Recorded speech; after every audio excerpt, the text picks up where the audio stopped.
ಏನ್ ಮಾಮ್ ನೆನೆ ಬಿಟ್ಟಿದ್ರೆ 500 ಹೊಡೆದ್ಬಿಡ್ತೀರಿ.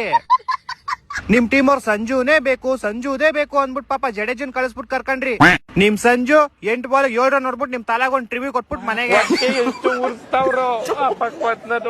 Sanju Samsung out ಆದ್ಮೇಲೆ ಒಳ್ಳೆ ಒಣಗೋಗಿರೋ ಮರ ಇಂದ ಹಣ್ಣುದ್ರಲ್ವ ಆತರ ಪತ ಅಂತ ಉದ್ರೋರು ಎಲ್ಲಾರು. ಒಂದೊಂದಲ್ಲ ಇನ್ ಈ ಕಡೆ ಜಡೇಜಾ ಕೇಳ್ಬೇಕಾ, ಎಲ್ಲಾರನ್ನ ಔಟ್ ಮಾಡಿ ಹೆಡ್ ಶಾಟ್ ಬೇರೆ ಹೊಡಿತ ಡಿಶ್ಕೆ ಅಂತ. ಯಾಕೋ ಮಾತೇ ಇಲ್ಲ, ನಾಲ್ಗೆ ಬಿದ್ದೋಯ್ತಾ ಇಲ್ಲ ತಿಕ್ಕ ಉರ್ದೋಯ್ತಾ? ಫಸ್ಟ್ ಮ್ಯಾಚ್ ದೇವ್ರಿಗೆ ಕಣ. ಸೋತ್ ಮೇಲೆ ಎಲ್ಲಾರು ಹಿಂಗೆ ಹೇಳೋದು. ನಾನು ಸೋಲೋರ್ನ ನೋಡಿದೀನಿ, ಈ ತರ ಹೀನೇ ಯಾಕವಾಗ ಸೋಲು ಚೀ. ಆಲ್ಮೋಸ್ಟ್ 20 ಓವರ್ಗೆ 127 ಯಾರೋ ಹೊಡಿತಾರೆ. ನಮ್ ತಲಾ ಇದ್ದಿದ್ರೆ ಹಿಂಗೆಲ್ಲ ಸೋಲ್ತಾ ಇರ್ಲಿಲ್ಲ ಕಣಲಿ. ನಿಮ್ ತಲಾ ಇದ್ದಿದ್ರೆ ಇನ್ನೊಂದ್ ಹತ್ರ ಎಕ್ಸ್ಟ್ರಾ ಹೊಡ್ಬಿಟ್ಟು ಸೋಲ್ತಾ ಇದ್ರಿ ಅಷ್ಟೇ.